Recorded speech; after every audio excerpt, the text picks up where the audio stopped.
Assalamualaikum warahmatullahi wabarakatuh. Halo penonton setiaku, gak bosan-bosan di sini aku akan membuat video berdurasi 5 menit lagi. Dan di video kali ini aku akan menjelaskan tentang berita dan artikel. Ada yang tahu gak sih apa itu berita dan apa itu artikel? Apakah berita dan artikel ini sama atau berbeda? Oke, tonton video ini sampai habis karena di sini aku akan menjelaskan tentang berita dan artikel. Kita mulai dari berita. Ada yang tahu gak sih apa itu berita? Berita adalah suatu laporan cerita dari sebuah kejadian penting yang bisa menarik perhatian umum. Berita memiliki 4 jenis, diantaranya yang pertama yaitu straight news. Straight news yaitu berita yang dibawakan secara formal, contohnya seperti berita-berita yang ada di TV One, Liputan 6, dan siaran-siaran berita lainnya. Yang kedua, ada soft news. Soft news, berita yang dibawakan secara santai, contoh judul beritanya seperti ini. 10 tempat makan enak yang berada di Serang, atau 5 outfit andalan anak UIN. Yang ketiga ada in-depth news, berita yang dibahas secara mendalam, contohnya seperti silet, rumpi, no secret. Seperti siaran TV itu. Yang keempat ada future news, berita yang bermanfaat dan juga menghibur, contohnya seperti My Trip My Adventure, On The Spot, Si Unyil, dan masih banyak lagi. Kemudian syarat-syarat berita. Yang pertama ada aktual, faktual, menarik, penting, dan seimbang. Selanjutnya media massa yang bisa digunakan untuk berita, yaitu yang pertama ada media cetak. Contohnya tuh seperti koran, majalah, buku, tabloid, dan poster. Yang kedua yaitu media cyber. Contohnya itu seperti situs web, blog, media sosial, dan podcast, kemudian YouTube. Dan yang ketiga yaitu ada media elektronik, contohnya seperti televisi dan radio. Dalam menulis berita harus memiliki unsur 5W1H. What apa? Who siapa? When kapan? Where dimana? Why mengapa? Dan how bagaimana. Jadi, dalam menulis berita ini, kita harus menggunakan 5W1H. Contoh beritanya itu seperti ini. Contoh berita yang menggunakan 5W1H.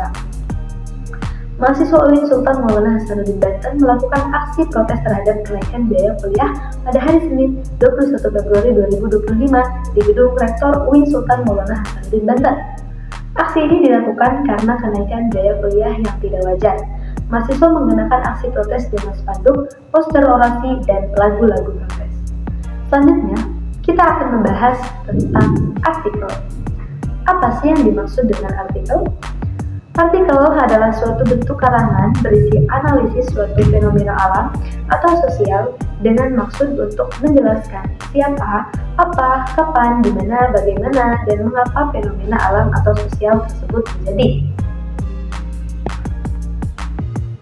Suatu artikel kadang-kadang menawarkan suatu alternatif bagi pemecah suatu masalah. Ciri-ciri sebuah artikel. Yang pertama, lugas, yaitu penulisan langsung menuju persoalan. Yang kedua yaitu logis, segala keterangan yang dipaparkan memiliki dasar dan alasan logis atau masuk akal dan dapat diuji kebenarannya. Yang ketiga tuntas, yaitu masalah dikupas secara mendalam sampai tuntas. Yang keempat objektif, yaitu keterangan yang disajikan sesuai dengan data dan fakta yang ada. Yang kelima cermat, yaitu berusaha menghindari berbagai kekeliruan walaupun sekecil apapun kekeliruan itu. Yang keenam, jelas dan padat, yaitu keterangan yang dikemukakan dapat dipahami pembaca dan tidak bertele-tele. Yang ketujuh, tidak melibatkan emosi berlebihan, seperti rasa haru, marah, benci, atau kagum yang diungkapkan secara berlebihan. Kedelapan, terbuka dan tidak egois, yaitu menerima kemungkinan pendapat baru dan tidak merasa diri paling benar. Kesembilan, yaitu memperhatikan bahasa buku dan mengikuti kaidah tanda baca yang diakui. Oke, setelah kita tahu apa itu artikel dan ciri-cirinya, aku bakal langsung menjelaskan cara penulisan artikel. Oke, yang pertama, kita harus menguasai topik artikel yang harus ditulis untuk menguasai sebuah artikel.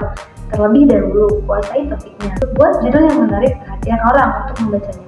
Sebuah tulisan rata-rata yang dibaca pertama kali adalah judul. Jika judulnya menarik, maka hampir dapat dipastikan orang pasti akan membaca dengan keseluruhan isinya.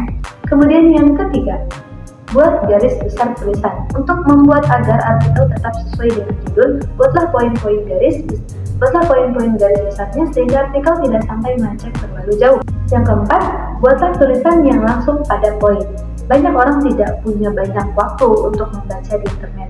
Oleh karena itu, kita harus membuat tulisan yang langsung mengena sesuatu dengan judul yang dibahas dan jangan terlalu bertele-tele. Hindari me-oriented dan ganti dengan you-oriented. Target dan artikel adalah untuk pengunjung.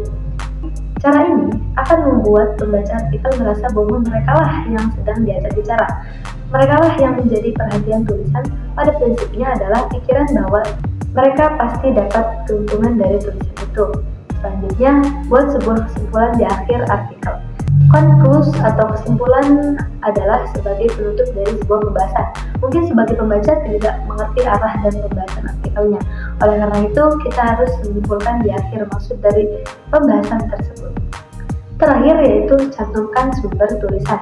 Jika menuliskan sebuah artikel dengan mencuplik beberapa kalimat dari sumber lain, maka cantumkan alamat sumber tersebut di bawah tulisan. Hal ini untuk menghindari tuduhan sebagai pencuri ide pikiran orang lain. Tidak enak bukan? Jika seandainya pemilik artikel itu berkomentar dan menanyakan dari mana sumber tulisan tersebut. Nah, maka dari itu, jadilah seorang penulis yang profesional dan jujur. Pembaca tentu akan lebih sangat menghargai tulisan tersebut. Oke, segitu dulu aja video hari ini. Pantengin terus channel YouTube aku. Jangan lupa subscribe, like, and comment. Terima kasih. Dadah, bye-bye. Wassalamualaikum warahmatullahi wabarakatuh.